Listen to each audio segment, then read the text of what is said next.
मैं दलित श्रेणी से आता हूँ, लेकिन फिर भी है मेरी सामान्य श्रेणी में रैंक 2 आई है। ये ऑन रिकॉर्ड है। ये इसने मेरा ऐसी कोई दाखिले की प्रक्रिया ऐसी कोई नहीं हो जो ईमानदारी पूरे तरीके से सुचारू ढंग से की गई हो।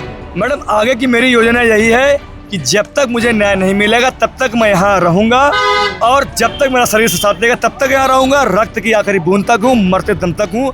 मेरी अकादमिक हत्या कर दी गई। अकादमिक ठीक है मैडम, मैं धरना इसलिए नहीं कर रहा हूँ कि मैं सफल हो जाऊँगा। मैं धरना इसलिए कर रहा हूँ कि मेरा हक मुझे वंचित कर दिया। देखिए, बीएचयू में भाई भतीजावाद पे विवाद बढ़ता जा रहा है। आपको बताएं कि जिस तरीके से कल एक छात्र ने वाइस चांसलर ऑफिस के सामने आत्मदाह करने की कोशिश की, उसके बाद से यहाँ पे पूरी तरीके से हड़कंप मच गया है। तो आइए डायरेक्ट हम छात्र से बात करते हैं और जानते हैं कि क्या है ये मामला पूरे विस्तार से। जी, सबसे पहले अपना परिचय दीजिए और किस विभाग से हैं आप? मैडम, मेरा नाम शिवम सोनकर है। मैं काशी हिंदू विद्यालय का छात्र हूँ। मेरे विभाग का नाम मालवीय शांति अध्ययन केंद्र सामाजिक विज्ञान संकाय के अंदर आता है। ठीक है, आप यहाँ पे धरनारत हैं, लगभग 2 दिन अब होने वाला है। सबसे पहले बताइए कि क्या समस्या आ रही है, क्या आपको विभाग से सहयोग नहीं मिल रहा है? मैडम, काशी हिंदू विश्वविद्यालय ने 2024-25 के सत्र में शोध के लिए आवेदन मंगाए थे, जिसके तहत मैंने काशी हिंदू विश्वविद्यालय के मालवीय शांति अध्ययन केंद्र में जो मालवीय शांति अध्ययन केंद्र ने जो 7 शोध की सीटों पर आवेदन मंगाए थे, उसके लिए मैंने यहाँ पर अपनी आर्ता भरी थी। और मेरे विभाग का नाम मालवीय शांति अध्ययन केंद्र है, जो कि सामाजिक विज्ञान संकाय के अंतर्गत आता है जी। उस केंद्र ने 7 सीटें आवेदन के लिए मंगाई थी पीजी शोध प्रवेश में 2024-25 के सत्र में जी।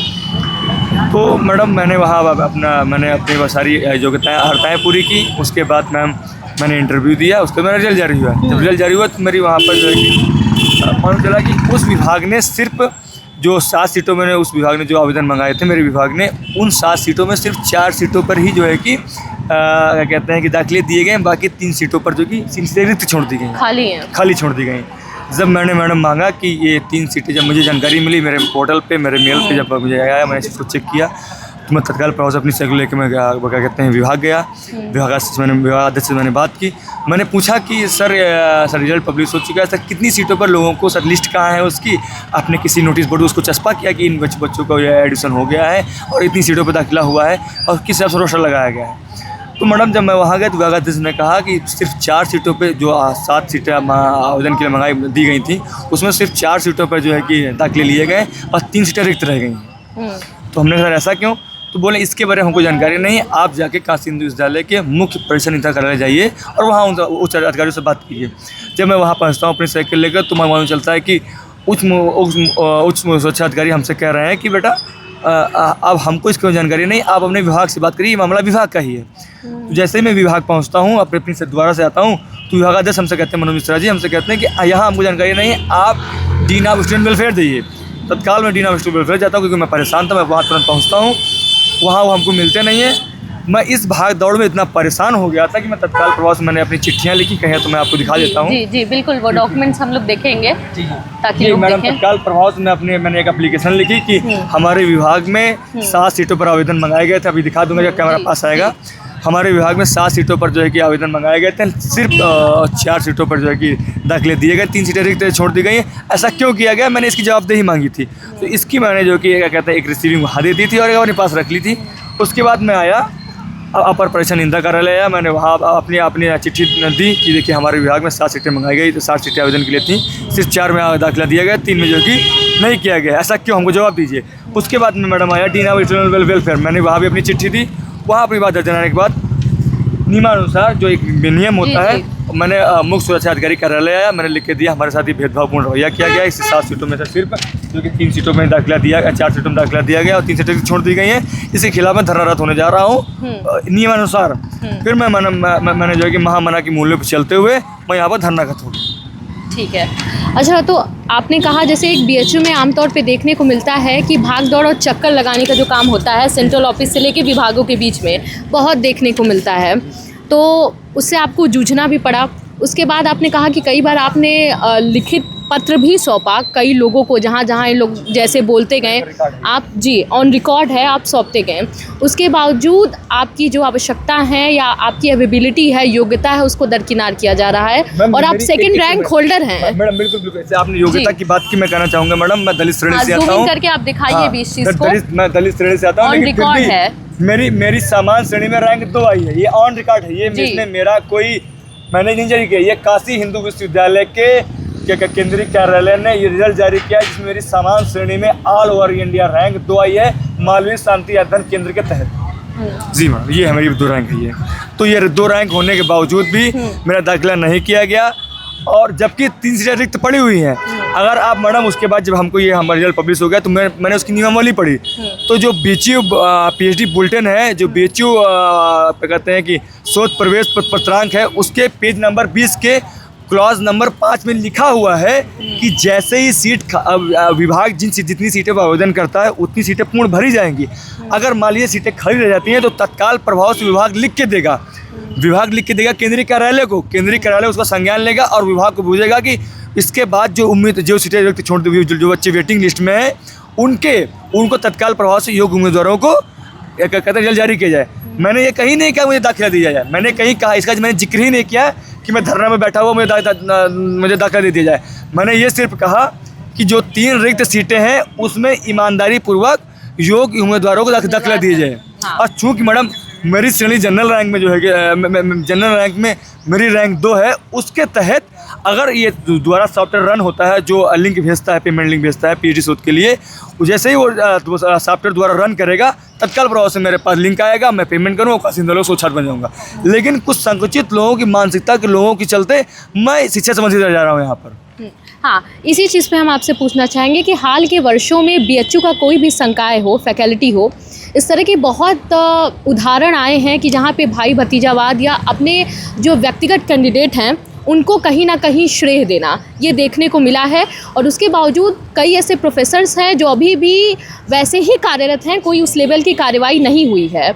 इस पे क्या कहेंगे आप, क्योंकि बहुत ज़्यादा देखने को मिला, आप एक इसके उदाहरण के तौर पे देखे जा सकते हैं कि आप डिजर्विंग कैंडिडेट है। जी मैडम, मैं सबसे पहले कहना चाहूँगा कि आपने बहुत ही बेहतरीन सवाल पूछा। आपने बहुत सारे लोग मुझसे बात लेने आए, लेकिन मैडम मैं आपको इसके लिए धन्यवाद देना चाहूँगा कि आपने मैडम बहुत ही बेहतरीन सवाल पूछा कि काशी हिंदू विश्वविद्यालय में स्नातक का दाखिला हो, परास्नातक का दाखिला हो या शोध प्रवेश का दाखिला हो, ऐसी कोई दाखिले की प्रक्रिया ऐसी कोई नहीं हो जो ईमानदारी पूरे तरीके से सुचारू ढंग से की गई हो।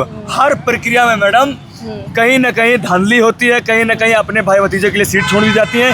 अभी देख लीजिए मैडम, केवल मैं ही धरना करती नहीं हो, अभी अगर आप यहाँ से कुछ दूरी पर काशी हिंदू विश्वविद्यालय का केंद्रीय कार्यालय बना हुआ है, वहाँ पर भी लोग PhD एडमिशन में गैर जिम्मेदारी तरीके से भ्रष्टाचार तरीके से जो दाखिले किए गए उसके खिलाफ धरने में बैठे हुए हैं। तो मैडम महामना के मूल्यों का हनन हो रहा है यहाँ पर। अरे ये वही महामना की धरती है, पावन भूमि है, बगिया है, जहाँ पर महामना अगर कोई बच्चा बीमार होता था ना तो महामना वो उसको उस बिरला छत्र वगैरह किसी छात्र जाते थे और बुला के लाते थे कि बेटा तुमको क्या हुआ है, तुमको दिक्कत है क्या, चलो तुम मेरे आवास से चलो। उसको अपने आवास पर रोकते थे, खाना पीना खिलाते थे, उसका स्वस्थ होने के बाद उसको छोड़ के भी आते थे। लेकिन पिछले 50 घंटों से मैं यहाँ बैठा हुआ हूँ, मुझे कोई अभी तक ना कोई केंद्रीय कार्यालय कुछ अधिकारी हमसे बात करने आया, आश्वासन देने नहीं आया या संज्ञान लेने ही नहीं आया। मैडम आश्वासन छोड़ दिए, संज्ञान लेने ही नहीं आया है यहाँ तक की। और ये एक ढर्रा बन चुका है कि काशी हिंदू विश्वविद्यालय में कि जो भी प्रक्रियाएँ होंगी, चाहे वो UG के अंडर ग्रेजुएट की एडमिशन प्रक्रिया हो, चाहे पोस्ट ग्रेजुएट की हो, या फिर अगर रिसर्च स्कॉलर क्या कहते हैं कि PhD प्रवेश प्रक्रिया हो, सब में जो कि एकदम धांधलीपूर्ण तरीके से चल रही है। ऐसा कोई आप बता रही है पिछले 3-4 सालों के अंतर्गत ऐसी कोई एडमिशन की प्रक्रिया हो जो ईमानदारी पूर्वक ढंग से हुई हो, जिसमें कोई धरना ना हुआ हो, किसी प्रकार की मांग ना की गई हो, जो एकदम ईमानदारी पूर्वक हो गई हो। बिल्कुल। अच्छा, एक चीज़ जैसे कि आप यहाँ पे अब विगत 2 दिन होने भी जा रहा है, उसके पहले भी आप धरनारत यहाँ पे बैठे थे। जी। ठीक है, तो अगर हम कल के संदर्भ में बात करें, क्योंकि समझ सकते हैं कि मानसिक तौर पे भी आप इस समय बहुत जूझ रहे होंगे। बिल्कुल बिल्कुल, सोया नहीं मैडम, मैं परेशान हूँ। हाँ। और मैडम मैं करियर का सवाल होता है, सवाल है मैडम, मेरी अकादमिक हत्या कर दी गई है। अकादमिक ठीक है मैडम मैं धरना इसलिए नहीं कर रहा हूँ कि मैं सफल हो जाऊंगा, असफल हो जाऊंगा। मैं धरना इसलिए कर रहा हूँ कि मेरा हक का मुझे वंचित कर दिया। देखिए एक चीज़ है, किसी कोई शौकिया तौर पे इतने समय पे नहीं बैठ सकता, इतनी धूप में और भूखे प्यासे कि किसी को शौक लगा हो। ठीक है, कल के संदर्भ में हम जानना चाहेंगे कि आप इतने विवश हो गए कि आपने सोचिए उस लेवल का कदम तक उठाने की कोशिश की या उस लेवल तक आप गए, इस पे क्या कहेंगे आप? मैडम मैं आपको मतलब अंतिम वही चीज़ लगा कि नहीं अब सुनवाई कोई नहीं हो रही है? मैडम ये पहली बार नहीं है कि क्या कहते हैं कि मैंने शोध के लिए यहाँ पर क्या कहते हैं कि आवेदन किया हो। मैंने 2022 में 19 दिसंबर 2022 को मैंने आवेदन किया था। उस समय भी मैं जो कि विभाग में सीटें थी लेकिन मेरा दाखिला नहीं किया गया। उस समय भी मेरा दाखिला नहीं किया गया, तो और इस बार भी दाखिला नहीं किया गया जबकि सीटें खाली हैं। 3 साल होने जा रहा है। 3 साल में मैंने सोच लिया कि मैं लास्ट बार मैंने 3 साल पहले इंटरव्यू दिया था, उसके बाद अब इस इंटरव्यू दिया है और मैडम मैंने 2020 का पीजी पास आउट किया हुआ है। ये बताइए जो बच्चा योग्य हो, जिसने सारी योग्यताएं पूरी की हो, जिसका नेट में 92% आइल हो, जैसे इस इंटरव्यू जिसने अच्छा किया हो, उसकी समान श्रेणी में रैंक 2 आई हो, उसके बाद भी दाखिला, ये क्या है? ये महामना के मूल्यों खाना नहीं तो है। अब मैडम योग्य छात्रों के हक को छीना जा रहा है। मैम कल तो मैं यहाँ आज ना करने का मैंने प्रयास किया, लेकिन मेरे कुछ लोगों ने, मैं करीबी मित्रों ने कहा नहीं शिवम, आत्मदाह कोई रास्ता नहीं है। जब शरीर रहेगा तभी तो आप लड़ पाओगे, तो इसी चलते एक उदाहरण बनिए और कहीं ना कहीं आपका हक आप ऐसे बैठे हैं, बिल्कुल लोग देखेंगे समझेंगे। और एक चीज़ ये भी है, चाहूँगा मैं ये सिर्फ और सिर्फ महामना की बगैर में जो वाइस चांसलर आवास के सामने में जो धरना हूँ, ये सिर्फ और सिर्फ शैक्षणिक धरना है। ये कोई पार्टी विशेष या राजनीतिक धरना नहीं है। क्योंकि एक चीज़ हम पूछना चाहेंगे कि कहीं ना कहीं देखिए जब चीज़ें होती हैं तो उसको बहुत तरह के रंग देने की कोशिश की जाती है और सबसे बड़ी चीज़ उसमें आती है राजनीतिक रंग देने की कोशिश की जाती है। कहीं ना कहीं प्रेशर आप पे आया भी होगा। बिल्कुल बिल्कुल मैडम, मेरे पास सैकड़ों फ़ोन आ गए, सैकड़ों, लेकिन मैंने साफ कह दिया है कि आप लोगों की जो भी जिस पार्टी का फ़ोन आया है, किसी विषय दीजा आया है, जैसे रागिनी सोनकर मैडम का आया था, जबकि चंदौली के सांसद हैं जो क्या कहते हैं उनका फ़ोन आया था, वीरेंद्र सिंह साहब का फ़ोन आया था, उनका फ़ोन आया, तो मैंने साफ से कह दिया सर आप लोग सर हमारे बैग सर जो खड़े रहिए सर हमारे लिए, और सर आप हमारे लिए खड़े हैं सर, यही हम इससे ही हमको मनोबल मिल रहा है। लेकिन मैडम सबसे मैंने ये कह दिया कि मेरा एकल धरना है, मैं अपनी शैक्षणिक मांगों को लेकर बैठा हुआ हूँ, मेरा किसी पार्टी विशेष या राजनीतिक लाभ के लिए मैं नहीं यहाँ बैठा हुआ हूँ। चलिए ठीक है, अब देखिए एज ए मीडिया भी हम आपके जो भी समस्या है, परेशानी है, उसको दिखाने की कोशिश कर सकते हैं। और पिछली बार भी मुझे याद है कि अभी जनवरी में ही हम आए थे और तब भी आप लोग इसी पीएचडी नियमावली को लेके प्रदर्शन कर रहे थे। और ऐसे अगर एक साल में हम बात करें या पिछले 2-3 साल में बात करें तो विगत 3-4 बार ऐसे लगातार प्रदर्शन आप लोग कर चुके हैं, लेकिन विश्वविद्यालय प्रशासन द्वारा कोई भी संज्ञान नहीं लिया जाता है। शैक्षणिक और खास करके बीएचयू जैसे विश्वविद्यालय में कितनी बड़ी खामी आप देखते हैं कि अगर कोई छात्र इस तरीके से प्रदर्शन करता है तो सबसे पहले प्रोक्टोरियल बोर्ड के गार्ड दिख जाएंगे, तैनाती हो जाती है पुलिस बल की। कहीं ना कहीं ये फोर्स के बल पे जो छात्रों के सवाल हैं उनको दबाने की कोशिश की जाती है, इसको कैसे देखते हैं? मैडम सबसे पहले मैं बिल्कुल, आपने बहुत सही सवाल पूछा। मैं कहना चाहूँगा तो मैं तो यहाँ एकल धरना देने आया था, ये इतनी सारी सुरक्षा व्यवस्था की टीम लगाने क्या हो सकता है? मैं यहाँ कोई गुंडागर्दी करने तो आया नहीं हूँ, मैं सिर्फ अपनी शैक्षणिक मांगों को लेकर आया हूँ। अगर मैं गुंडागर्दी करने आता तो मैं यहाँ लोग लेके आता, लेकिन आपने देखा होगा कि मैं अकेले यहाँ बैठा हुआ हूँ, एकल धरना बैठा हुआ हूँ। तो ये मतलब जिनको आना चाहिए वो एसी रूम में बैठे जो कि मलाई काट रहे हैं। जो उच्च अधिकारी इसके लिए जिम्मेदार हैं, केंद्रीय कार्यालय के जो अधिकारी जिम्मेदार हैं कि ये ढंग से रोस्टर नहीं लगाते, ढंग से प्रक्रिया नहीं करते हैं, ऊपर से वहाँ बैठे हुए हैं, हमसे बात नहीं कर रहे हैं। और जब हम इसकी अपनी जायज़ मांग हुए धरना देते हैं तो हमको यहाँ पर दबाव डाल के, मारने पीटने की धमकी दे करके कि हमको जो कि शैक्षणिक क्या कहते हैं अधिकार से वंचित करना चाहते हैं। जी, आगे की क्या योजना है अगर ऐसे ही लोग विगत रहें और आपकी समस्या को नहीं सुने तो? मैडम आगे की मेरी योजना यही है कि जब तक मुझे न्याय नहीं मिलेगा तब तक मैं यहाँ रहूँगा, और जब तक मेरा शरीर साथ देगा तब तक यहाँ रहूँगा, रक्त की आखिरी बूंद तक हूँ, मरते दम तक हूँ। मैं आपके चैनल के माध्यम से कहना देना चाहता हूँ कि मेरे माता पिता वृद्ध हो चले हैं, मैंने उनको अभी बताया नहीं है, लेकिन अगर धरना देते देते मुझे न्याय नहीं मिला और मेरा शरीर यहीं पर मृत हो गया तो आप कृपया इतना काम कर दीजिएगा, मेरी अस्थियों को, मेरे मृत शरीर को हरिश्चंद्र घाट ले जा करके वहाँ सजा कर दिया। बस मैं इतना चाहता हूँ आपसे, मैं यही प्राण दूंगा, लेकिन न्याय लेके जाऊँगा, नहीं मिलेगा तो प्राण त्याग दूंगा, इससे आगे मुझे कुछ नहीं चाहिए। चलिए उम्मीद करते हैं न्याय मिले। शिक्षा का मंदिर है, मालवीय जी की बगिया कहा जाता है। आपने इसे उदाहरण के तौर पे कहा कि छात्रों की प्राथमिकता को हमेशा से ही प्राथमिकता देखते थे मालवीय जी। अभी मैडम जब मैं धरनागत हुआ तो मैं बताता हूँ मैडम आपको, जब मैं धरनागत हुआ मैम तो यहाँ पर एक कोई फिजिक्स या केमिस्ट्री की कोई एक मेरी बहन आई हुई थी, वो बोली कि वो क्या उनका सर आकांक्षा तिवारी या आकांक्षा उपाध्याय से कुछ नाम था उनका, वो बोले कि उनके विभाग में भी, मुझे नहीं मालूम वो किस विभाग की थी, कन्फर्म नहीं है, उनके विभाग में भी ऐसा ही है। मुझे पहले लगा था कि नहीं केवल व्यक्तिगत मेरे विभाग में, ये लगभग सारे विभागों का हाल है कि जेआरएफ की सीटों में से जेआरएफ के लोग नहीं है, सीट खाली रह गई, लेकिन वो सीट रेड मोड पर डाल के उसको भर नहीं रहे हैं। ये समस्या व्यक्तिगत मेरी नहीं, समस्या पूरे विश्वविद्यालय की बनी हुई है। हर विभाग में सीटें खाली लेकिन एडमिशन नहीं ले रहे हैं, ये समस्या है। तो मैं महामन्ना के मूल्य पर चलते हुए शांतिपूर्वक गांधीवादी तरीके से मैं धरना दे रहा हूँ। और मैडम, मैं आपके चैनल के माध्यम से निवेदन करना चाहता हूँ, हमें अगर न्याय दे सके न्याय दिलाइए, नहीं तो मैं यहीं प्राण त्याग दूंगा। नहीं, उम्मीद करते हैं न्याय मिले आपको। प्रशासन सबसे पहले संज्ञान ले इन सभी चीज़ों पे। बहुत बहुत धन्यवाद। हमारी नज़र आप पे बनी रहेगी और लगातार हम अपडेट देते रहेंगे ताकि देखें लोग कि हाँ किस तरीके से आप अपने हक के लिए लड़ रहे हैं शांतिपूर्ण तरीके से। मैंने मानवाधिकार आयोग को भी मैंने लिख के भेज दिया, जूम इन करके देख लीजिए सर। जी देखिए, मैं दिखा देता हूँ सर आपको, इधर आके ले लीजिए ना। अगर आप जूम कर पा रहे हैं, मैं दिखाता हूँ आपको क्या कहते हैं। हाँ, ये रैंक वाला भी आप दिखा दीजिएगा। सबसे पहले मैंने अपनी विज्ञप्ति दे दी थी अपने विभाग में, विभागाध्यक्ष को, वहाँ उन्होंने हमको रिसीविंग दी है, मैंने अपनी तैयारी दी थी कि क्यों सिर्फ 7 सीटों पर 4 जो मालूम शांति अंदन केंद्र में जो 4 सीटें 7 सीटें आवेदन के लिए मंगाई गई थी, जो 4 सीटों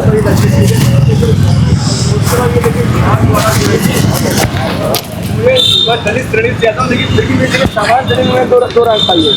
मालवीय शांति अध्ययन केंद्र में जो रैंक जारी हुई है उसमें सामान्य श्रेणी में दूसरी रैंक पाई है। दूसरी रैंक पाया हूँ मैं, और वहाँ 3 सीटें खाली है, फिर मुझे दाखिला नहीं दिया जा रहा है। उसके बाद देखिए, मैं वही नहीं रुका, ये देखिए आप, मैं आपको दिखा रहा हूँ, ये देखिए, मैंने अपर परीक्षा नियंत्रक को अपनी चिट्ठी लिख दी, अपनी शिकायत दिखा दी है। उसके बाद नियमानुसार फिर मैं गया, मैं न्याय मांगने का डीन ऑफ स्टूडेंट वेलफेयर, मैंने वहाँ भी दिखाया, ये देखिए, वहाँ भी मैंने अपनी चिट्ठी लिख दी है, अपनी बातें सारी रख दी हैं। उसके बाद जब मैं धरना देने आया तो नियमानुसार मैंने जो विश्वविद्यालय के नियम है, धरना देने से पहले आप क्या करेंगे, तो मैं मुख्य सुरक्षा अधिकारी के कार्यालय गया, मैंने वहाँ पर अपनी शिकायत दर्ज कराई कि सर 7 मेरे विभाग में 7 सीटें आवेदन के लिए मंगाई गई थे, सिर्फ 4 में एक्शन लिया गया, 3 छोड़ दी गई है, उन पर हम योग्य उम्मीदवारों को एक्शन चाहते हैं। उसके तहत मैं चिट्ठी दी, फिर मैं धरना देने के लिए, ये देखिए मैंने मानवाधिकार को आयोग को भी लिख के दे दिया, ये देखिए आपको दिख रहा होगा, मैंने वहाँ भी लिख के दे दिया, उसको तमाम जगह लिख के देने के बाद सारी प्रक्रिया अपने के बाद मैं धरने पर। ठीक है।